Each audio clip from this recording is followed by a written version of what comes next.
Bismillahirrahmanirrahim. Assalamualaikum warahmatullahi wabarakatuh. Dengan selalu memanjatkan puji dan syukur kepada Allah, semoga kita selalu dalam berkah, lindungan dan ridho Allah Subhanahu wa taala.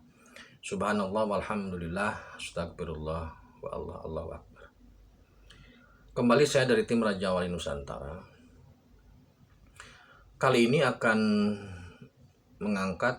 mereview sebenarnya, karena apa? Karena materi video kami itu dengan tidak bermaksud ini ya, sudah terlalu jauh. Jadi mereview dulu, melingkar dulu supaya para saudaraku yang baru nonton tidak terlalu bingung gitu ya. Nah, yang akan kami angkat adalah Ratu Langit Selatan. Itu sebenarnya sudah ada di video sebelum sudah ada. Ini hanya menambahkan saja. Ratu Langit Selatan itu adalah kerajaan baru. Kerajaan Ratu Langit Selatan itu adalah kerajaan baru yang selama ini banyak beredar, yang selama ini diketahui oleh umum itu Kerajaan Ratu Pantai Selatan. Kerajaan Ratu Pantai Selatan itu posisinya itu di atas air.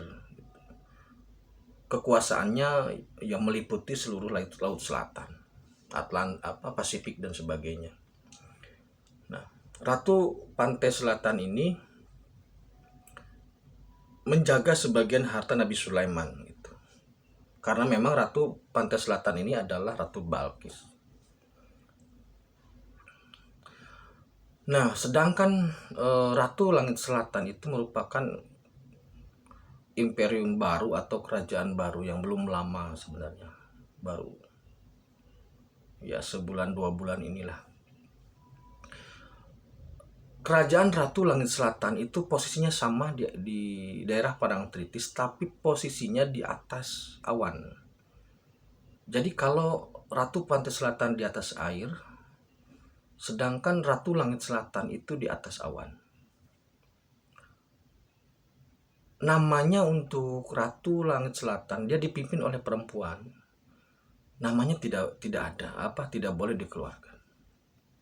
Di situ perbedaannya adalah kalau Ratu Pantai Selatan adalah jin dan siluman, sedangkan Ratu Langit Selatan itu ruh dan bidadari. Istananya itu kalau Ratu Pantai Selatan seperti kehijau-hijauan begitu, kalau Ratu Langit Selatan itu seperti stainless perak gitu loh, seperti cahaya stainless atau perak-perak begitulah, berkilauan begitu, tapi tidak menyilaukan. Cahaya, dia unsurnya terbentuk dari cahaya, tetapi kalau kita lihat itu membuat perasaan itu nyaman, adem gitu, tidak silau seperti sinar lampu begitu. Jadi membuat nyaman. Nah, kerajaan Ratu Langit Selatan ini struktur atau perangkatnya lengkap seperti halnya kerajaan pada umumnya, tetapi didominasi oleh bidadari atau perempuan. Laki-lakinya ada, kebanyakan dari unsur malaikat atau unsur bidadari, karena memang fungsinya berbeda. Nah, pada saat SP Jumeneng Noto nanti atau SP Jumeneng Ratu, tugasnya itu untuk sebagai Menteri Keuangan atau yang berkuasa terhadap pengelola anggaran itu kan Kanjeng Sunan Lawu, ada di video Sunan Lawu. Kemudian untuk penjaga pintunya, untuk penjaga pintu hartanya, untuk yang di selatan itu tetap Kanjeng Ratu Kidul. Kanjeng Sunan Lawu tetap menjaga yang ada di Lawu, dan Dewi Lanjar itu untuk sebagai juru bayar. Jadi sistemnya begitu. Kanjeng Sunan Lawu sebagai pengatur, SP sebagai kuasa anggaran, pengguna anggaran, Kanjeng Ratu Kidul sebagai penjaga hartanya, kemudian Dewi Lanjar sebagai juru bayar atau kasir lah ya bahasa lainnya. Nah, sedangkan kerajaan Ratu Langit Selatan ini ternyata posisinya menjadi semacam supervisi atau mengatur sistemnya gitu loh.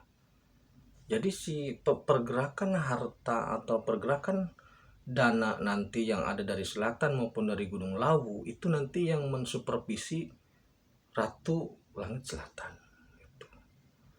Itu jadi Ratu Langit Selatan. Itu yang pertama. Jadi fungsinya mensupervisi keuangan yang dikelola oleh Ratu Pantai Selatan, Kanjeng Sunan Lawu dan Dewi Lanjar. Nah, kemudian dalam strukturnya, kalau dulu ada cerita bahwa tokoh-tokoh besar Jawa melakukan kemitraan dengan Ratu Pantai Selatan, termasuk raja-raja Jawa ya. Nah, maka nanti Ratu Langit Selatan itu sebagai partnernya SP. Itu. Ratu Langit Selatan ini sebagai partnernya SP. Nah, jadi perangkat-perangkat yang terkait dengan harta amanah nanti itu yang mengelola mereka. Beliau-beliau ini yang mengelola. Sebenarnya di video saya sudah banyak ya, perangkatnya itu sudah banyak. Jadi Kanjeng Sunan Lawu, Dewi Lanjar, Kanjeng Ratu Kidul dan Ratu Langit Selatan itu ya, yang bertugas sebagai pengelola dana untuk Gemah Ripah Loh Dinawi itu. Jadi dana langit yang dulu ada di Nabi Sulaiman itu sebagian besar dibawa ke selatan oleh Ratu Balkis, bentuknya emas, kebanyakan emas. Sedangkan yang berlian itu ada di Gunung Lawu dijaga oleh Kanjeng Sunan Lawu. Itu ya. Jadi kalau selama ini yang bertanya bagaimana nanti SP mendapatkan dana yang real dari bentuk usaha, perusahaan dan sebagainya, tapi dana amanahnya yaitu sebagian besar dari situ. Itu. Jadi untuk untuk menuju Gemah Ripah Loh Jinawi Toto Tentrem Kertoraharjo itu SP menggunakan dana itu. Sebagian dari situ, sebagian dari bank-bank yang sudah ada itu memang ada. Mungkin untuk Ratu Langit Selatan saya belum bisa berbicara banyak ya, karena memang baru tidak banyak yang mengetahui itu. Jadi ceritanya dulu pernah ada indigo yang bisa melihat, tidak sengaja bisa melihat. Kemudian di cross check sama tim Raja Oli, memang dia bisa melihat. Paling yang baru tahu itu nggak lebih dari 10 orang itu. Jadi kerajaan Ratu Langit Selatan posisinya di Parangtritis. Kalau saudaraku bisa ini silahkan, tapi di atas awan dia ya, bukan di atas air atau di bawah, di atas awan. Nanti kalau ada informasi yang lebih ini lagi, insya Allah bisa saya sampaikan. Terima kasih, demikian terkait kerajaan Ratu Langit Selatan untuk mereview saja. Akhirul kalam, assalamualaikum warahmatullahi wabarakatuh.